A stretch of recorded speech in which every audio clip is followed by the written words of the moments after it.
This episode is brought to you by Communications Training for Coffee Teams, a new Map It Forward workshop tailored to get your team communicating more confidently to improve general mental health as well as business profitability. Click the link in the show notes for further details. Welcome to the Daily Coffee Pro by Map It Forward, friends. I'm your host, Lee Safar, and this is episode 5 of our 5-part series with Andrew Tolley. Andrew, we have been talking about a lot of stuff around education in the coffee industry. Today, we're going to talk about trainers, and we're going to talk about who should become a trainer, who shouldn't become a trainer, and what value people get out of becoming trainers. So who shouldn't and who shouldn't become a trainer? Yes, it's a great question. The role of a trainer is to be able to effectively communicate and demonstrate, let's say, what is the role of a trainer? Okay. Mm-hmm. A trainer has to have content knowledge. They have to have expertise around a subject, but they need to be able to effectively train someone to learn that content, and also to have to develop the skills about that subject as well. Okay, so we can unpack that, and that it's two things. One is the base level of knowledge and being able to demonstrate the skills, and two is being able to effectively deliver it. So what it means is that the trainer has to have a whole set of skills in terms of training, okay, being an educator. So that's understanding how to create really effective training resources, okay, whether it's practical exercises, whether it's how you deliver the theory, it's how you deliver the practical components of a course, it's how you deliver that content in a way which is effective for different learning styles and people from different backgrounds, right? So we've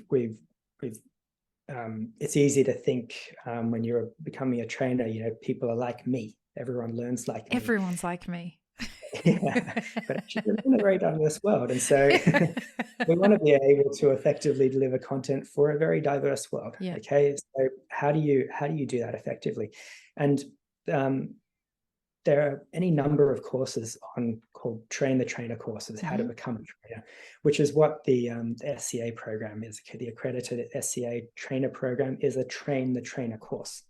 So one piece of advice I'd give people is, if you think you want to become a trainer, you think that the AST course is expensive at 1,400 euros or whatever it is, 1,700 euros, then do a free online version first. Do test the water quickly to find out if you're interested in training theory and you're interested in becoming a good educator.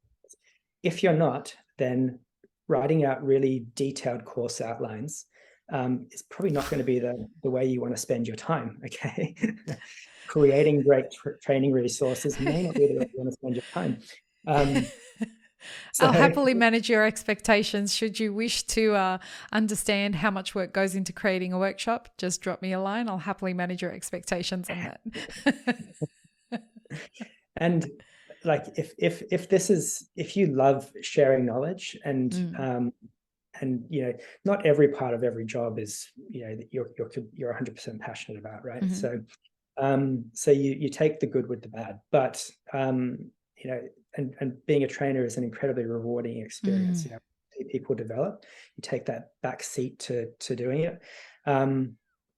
It's and you can also include coaching in here as well, because I think coaching is coaching and training are quite different, but coaching is another thing where you take a back seat, you let someone else shine, you see them perform, and a lot of people get a huge amount of pleasure from doing that as well.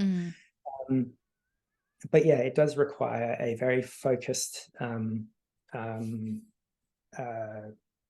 You really want to focus on other people's development. Okay, and so yeah, it's the training, the value for the industry of strong trainers is huge, because this is what creates this professional network for the coffee industry. Okay, so the fact that we recognize being a barista as a profession, the fact that you can grow as a barista and you can actually have a career in as a barista, that is only a result of very good training programs and very good trainers that have pushed that forward.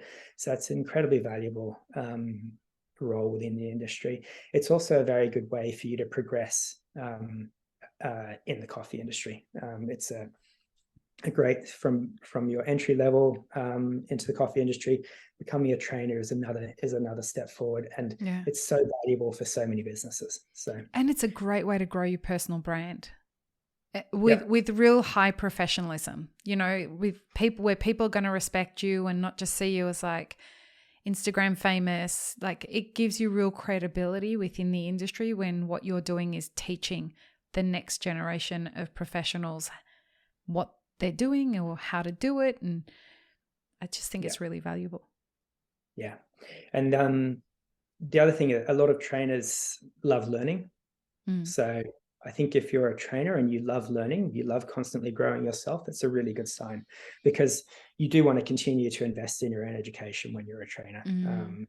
You can continue to learn latest trends, so you can incorporate research into your training, but you can also continue to develop yourself professionally. And this is what I'm saying about training as a skill. Like, you need to continue to develop your training skills. What are the latest what's the latest theory on becoming a trainer? Yeah. Right. Tell me, what are some of the challenging parts of being a trainer? So it depends on there's a few challenging parts. One is ensuring that your course is fit for purpose. Okay. If you write your own curriculum, you really need to understand the needs of the businesses, the needs of the people who are going to come on your course for training. Okay. And sometimes, or a lot of trainers I've worked with, including myself, particularly in the early days, we've created courses which are at the level where we're at now, where we find interesting. Okay, so right. It's so self-indulgent, isn't it? Very self-indulgent. You don't need, I didn't need to train beginner baristas on much higher levels of advanced barista skills. They needed to learn the basics, right? It's overwhelming. Okay, you want to get people to an advanced level, but you start them off at a really strong 3 courses. Yeah, so that's a challenge. So it's taking what you know and then making it accessible for a really broad set of learners. Yeah. So you're teaching to different learning styles. You're teaching in a way that's relevant and meaningful for different people. You can talk about accessibility in terms of people's different backgrounds and different learning abilities. There's a whole range of things, and you can find your niche in all these things as well. Okay, you should don't try and be everything to everyone as a trainer. Be the best you can be in a specific area. And so relevant, accessible content is always a challenge for any trainer. The next hard part for being a trainer, and this is the same as being a coffee consultant or a small business owner, depends on where you're training, but you have to be able to sell your course, right?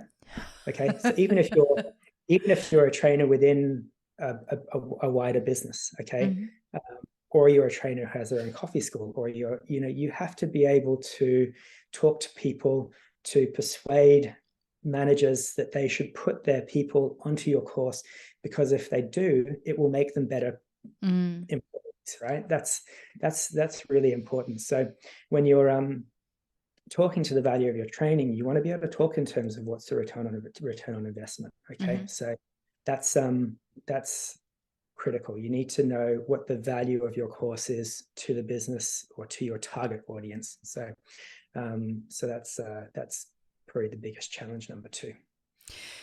So we're going to wrap up this series now.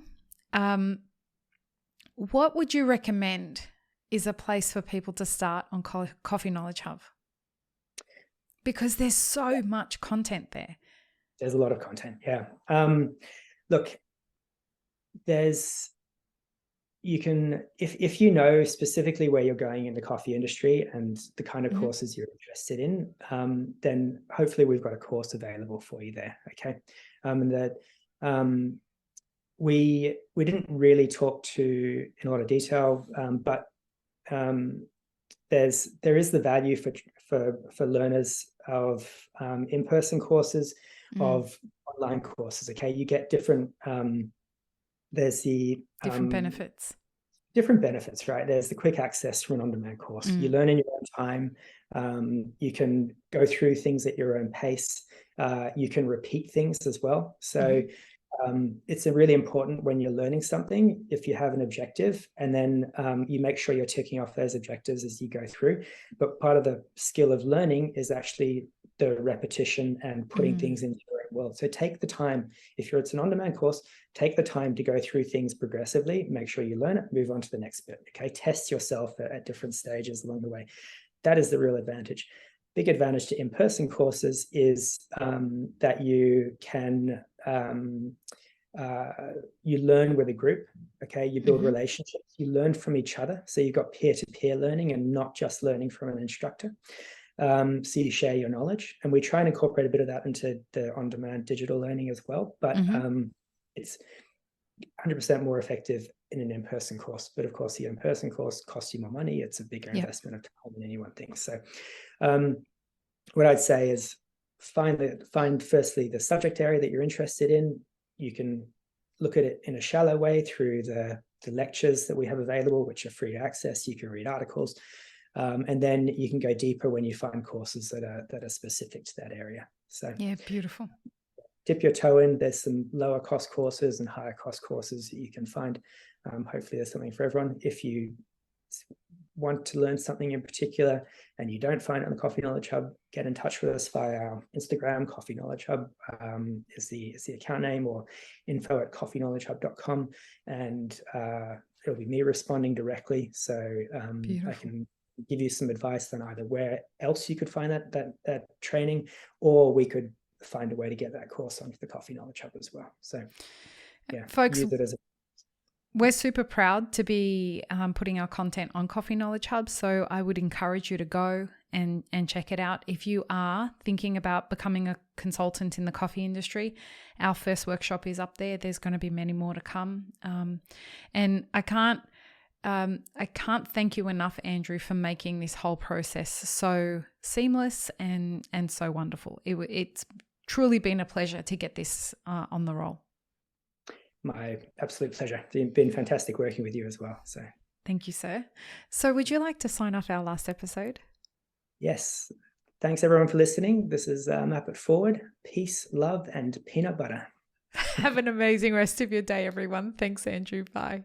Thanks for tuning in, friends. There are 2 ways you can support this podcast. Firstly, become a paid member of our YouTube channel. Secondly, you can join our Patreon for as little as $3 a month. Don't forget to subscribe and like this video before you leave, and check the show notes for more information. Now, this is what you should check out next.